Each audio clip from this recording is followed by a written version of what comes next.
The Word of God is alive and powerful, sharper than any two-edged sword, piercing even to the dividing asunder of the soul and spirit, and of the joints and the marrow, and is a critic of the thoughts and intents of the heart.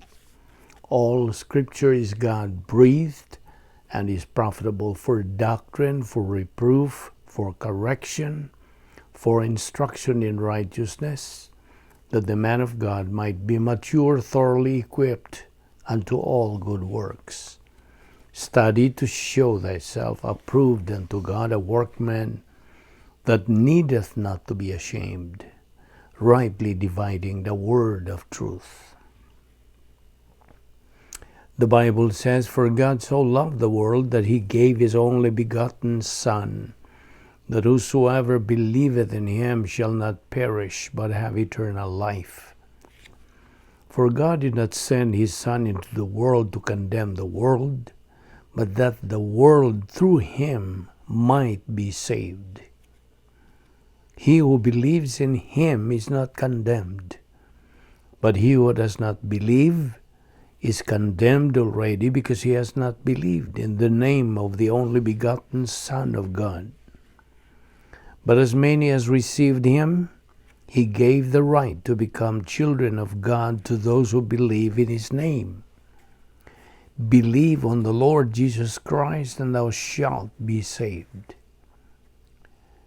We have been saved by grace through faith, that not of yourselves, it's a gift of God, not of works, lest anyone should boast.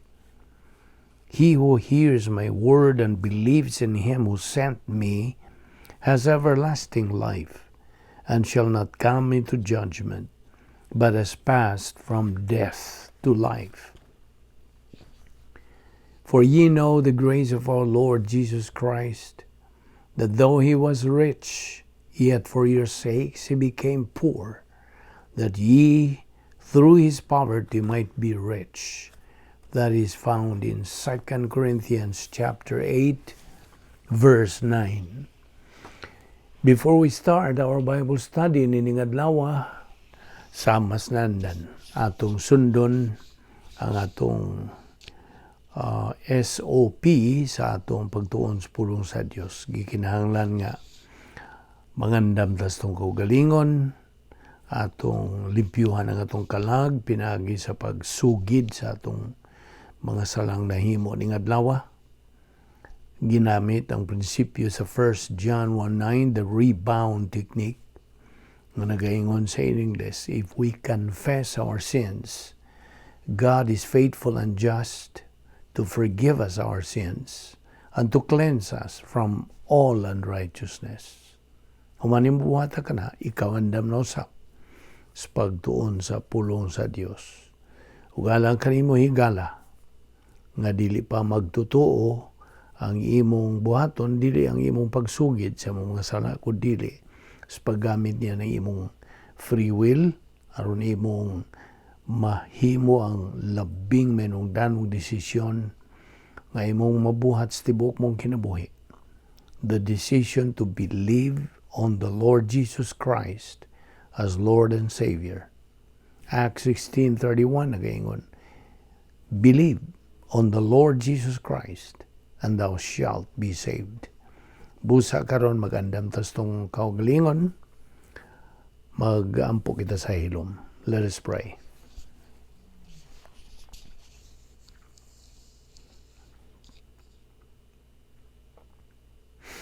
Ama na mong langit no, nagapasalamat kami kanimo nining lain usab nga higayon sa among pagtuon sa imong pulong. Salamat sa imong grasya nga imong gihatag kanamon nining kahigayunan sa pag-kat-on o tuo paggamit nining imong kamatuoran nga among pagatunan. Pinagis pagtudlo ka namo sa balaang Espiritu Santo nga mao lamang ang bugtong magtutudlo sa kamatuoran. Salamat ning maong among Bible study through the YouTube ubo sa Balbido Evangelistic Ministry. Kining tanan among gipasalamatan sa ngalan ni Ginoong Hesukristo among bugtong manluluwas. Amen.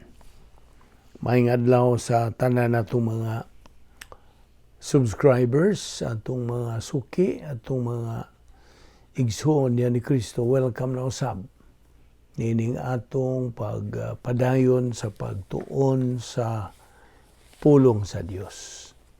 Okay, kagahapon naghisgot kita sa pipila ka mga punto sa doktrina.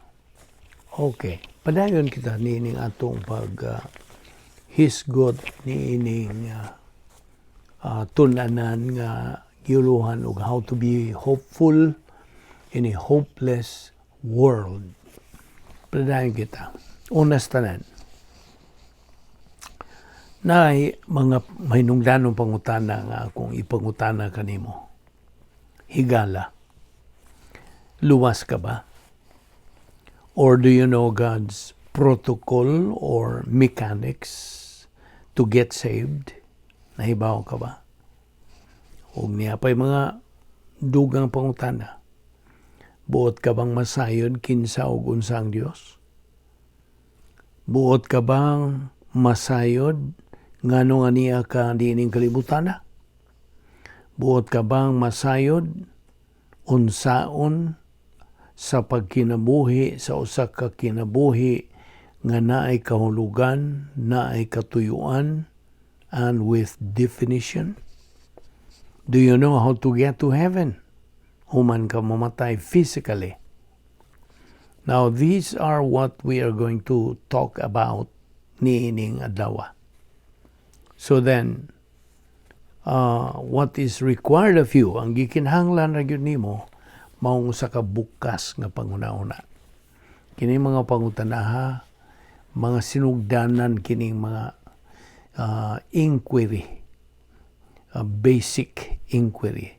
So ang gikinahanglan nimo higala maong usa ka bukas nga panguna-una, an open mind, tutuki ang mensahe nga gida dinhi atong hisgutan, ayaw nalag pagtanaw sa mensahero.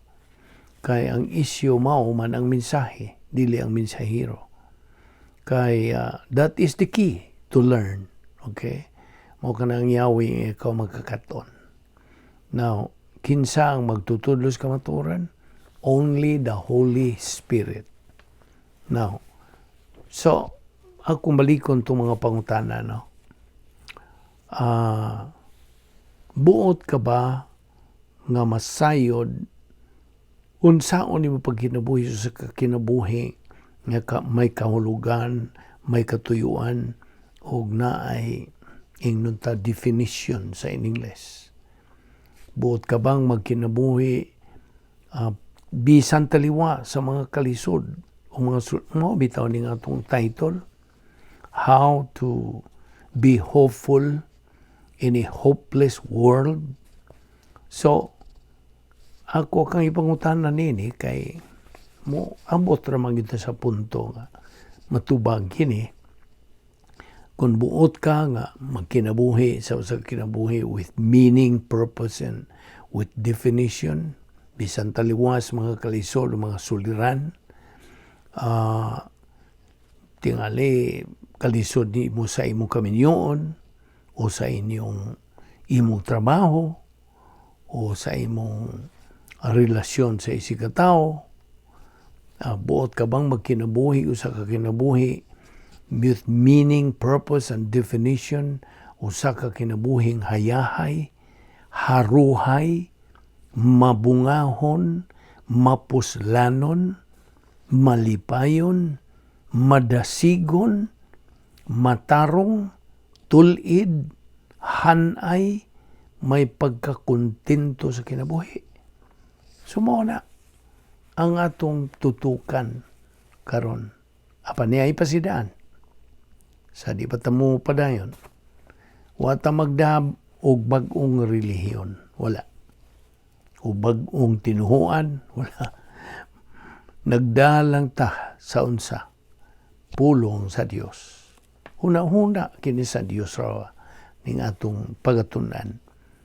Nanas 1 Corinto 2:16 huna-huna kini ni Ginoong Jesucristo kini atong tun-an.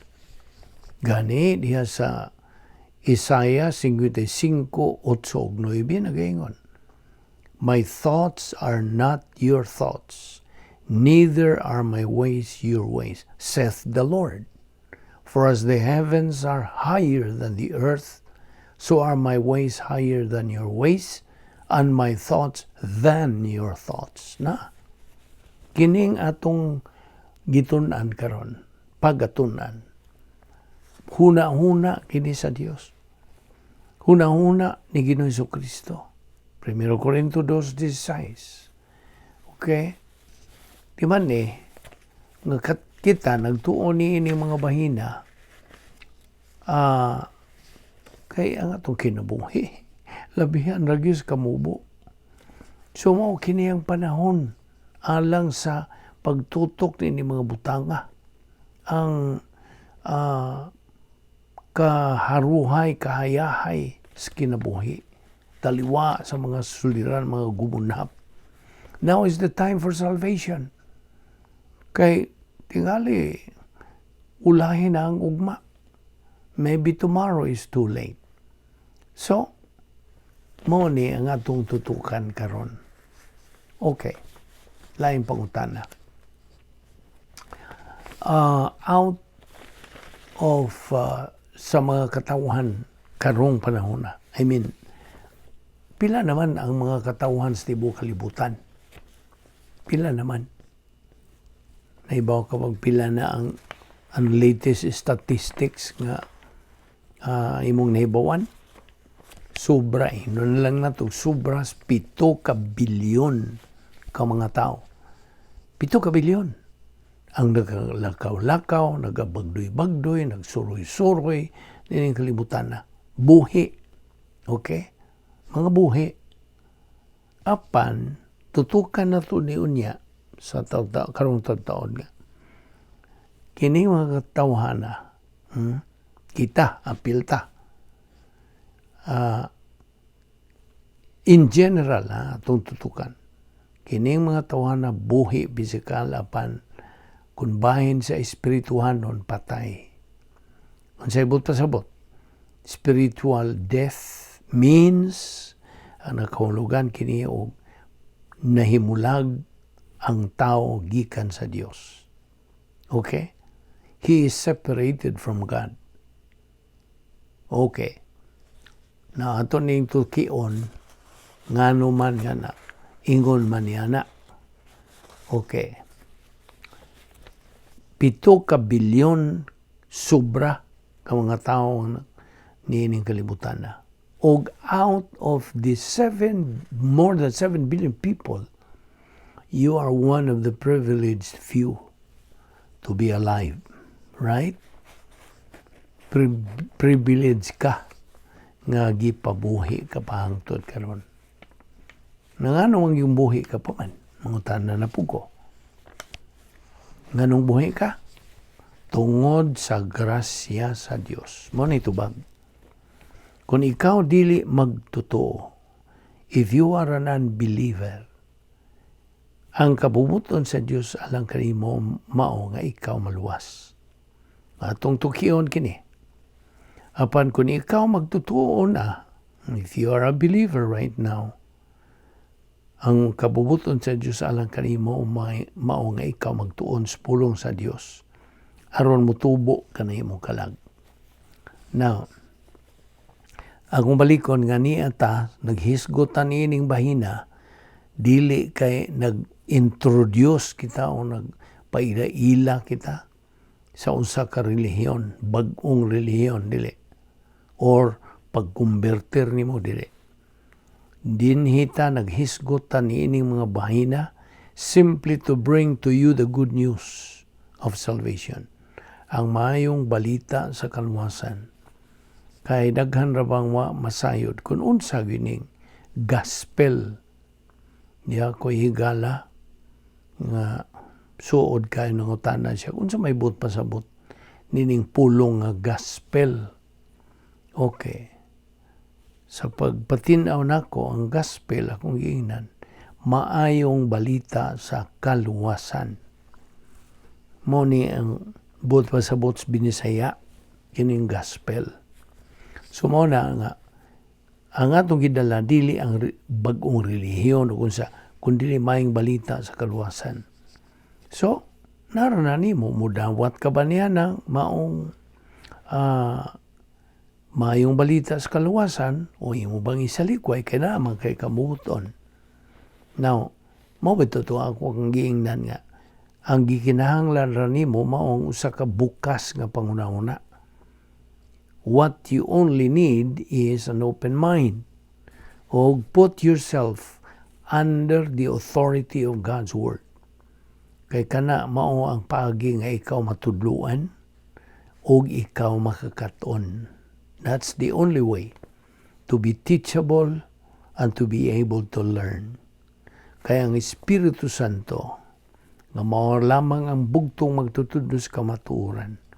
Makatudlo siya sa pulong sa Dios kung ikaw may bukas nga panghuna-huna. Kaya nakita ra ba kana sa pagka-omnisyente sa Dios kanang imong hunahuna. So ang isyu maong mensahe, dili ang mensahero. So mo to akong gipangutana kaniadto na okay. Now, ngano man nga naingon man ining kahimtang nas tao nga patay spiritually ang tao, although buhi physical, ngano man. Tungod kinis nahitabo sa una natong mga ginikanan nga si Adan ug si Eva. Originally, ang ilang mga ngan, dili Adan ug si Eva. Ang lalaki, si Adan, original niya ngan, mao si Ish. I-S-H.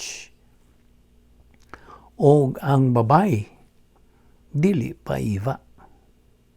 Ang iyang original nga ngalan, mao si Isha. I-S-H-S-H-A-H. Isha. Okay. Now nga naman to silang giigihan man sa Dios gikan sa paraiso. Okay. Ang paraiso, Garden of Eden sa in English, mao kadto ang ilang puy-anan. Gibutang sila sa Dios didto sa hingpit nga kahimtangan. Perfect environment. Perfect. Why kulang nila didto? Sawa pa sila malaglag. Okay? Gibutang sila sa Dios didto.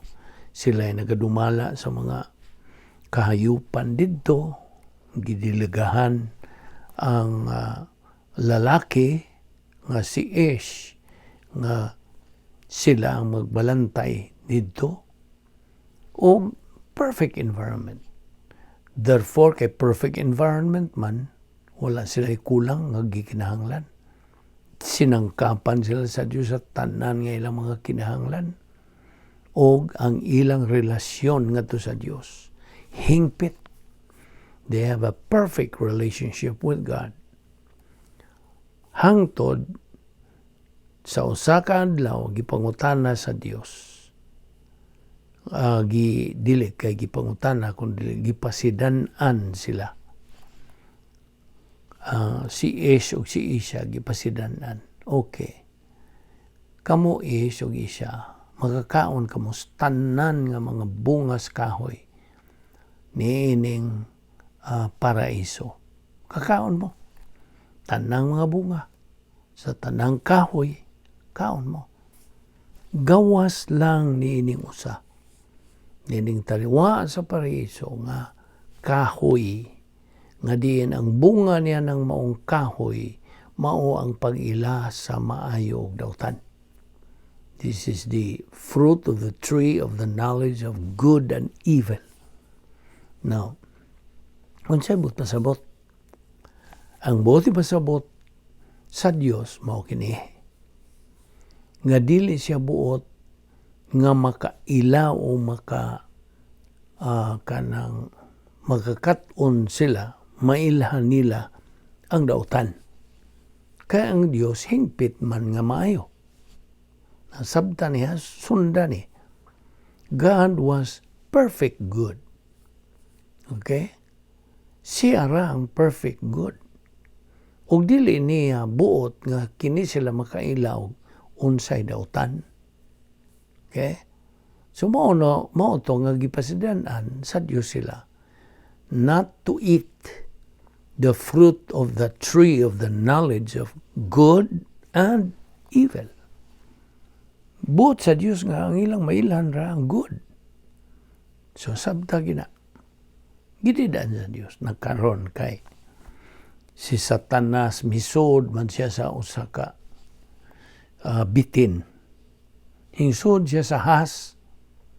Kay kini si Satanas yatagan man siya og gahom nga makasuod siya bisag unsa. Suod yan siya sa tao, suod sa mga hayop ug unsa. Iyang sudlan pwede. Okay. Karon kay si Satanas kanhi man to siyang Lucifer, the light carrier. Karon kay nalaglag man, gumikan siya ang pagkagarbuso na, buot na gani siya mahimong Diyos. Gusto niya nga sama siya sa Diyos. Matong gigihan pod. Si Lucifer, nahimo na siyang, dili na siya kanang prinsipe sa kahayag, kundi prinsipe na sa kangit-ngit. Prince of darkness na siya sa pagkalaglag niya. Maon to nga. Yan ni siya ning kalibutan sa kakanaog pa man na siya. Iya laging gisudlan katong bitin, katong has. Aron mo yung gamiton sa pagtintal nila ni Es o ni Isa. Ug mao na nga nahitabo. Kay misud naman lagi siya sa bitin, at itong panahon na, ang bitin dili man na magkamang.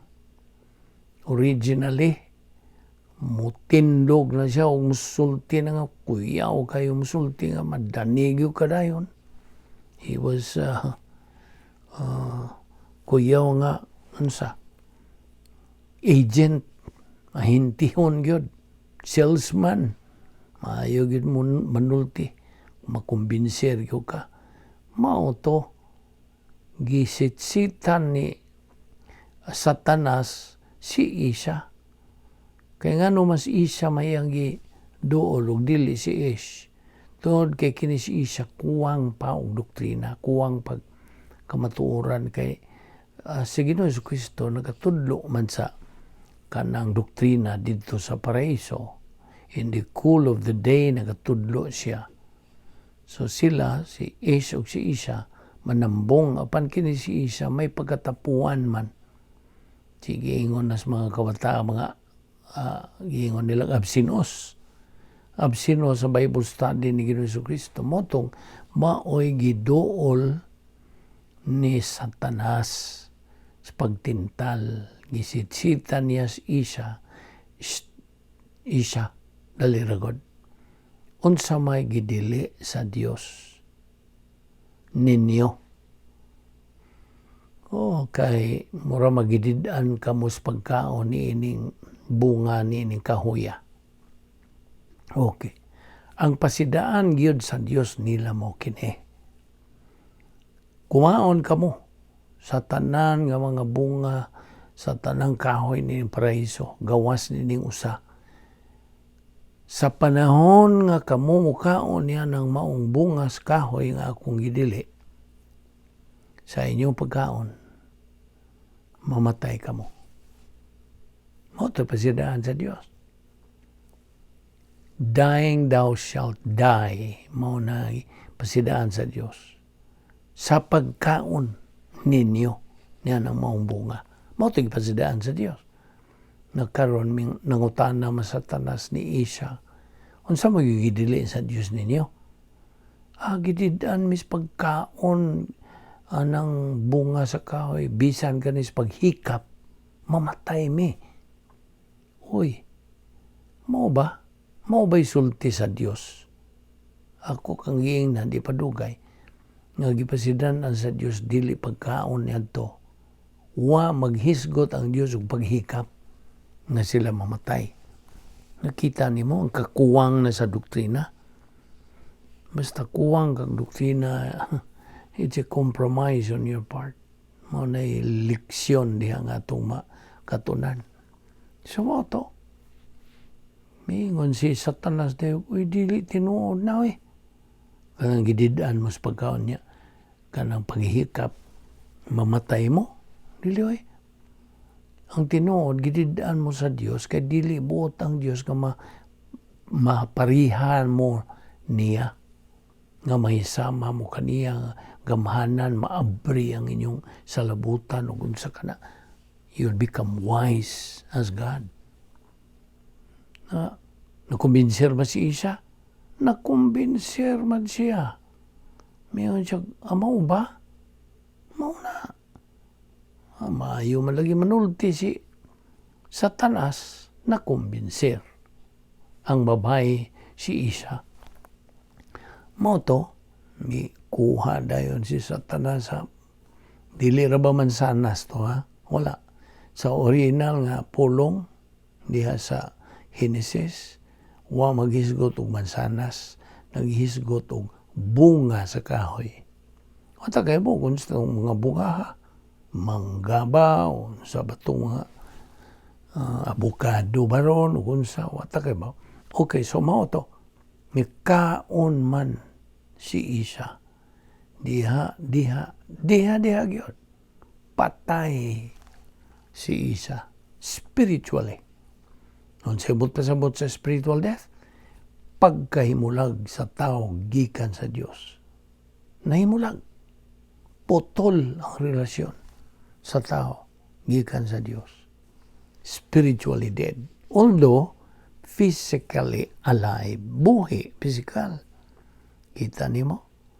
So mao to nga pag-abot ni Ish, gikan siya ang pag-suro-suro tingali sa paraiso, gisit-sita na sa ni si Ish ni Isa. Mingog, Ish, dali ragod. Oh, nga naman. Ningkaon ko sa bungas ka. Ha? Ningkaon ka? Oh, nga naman.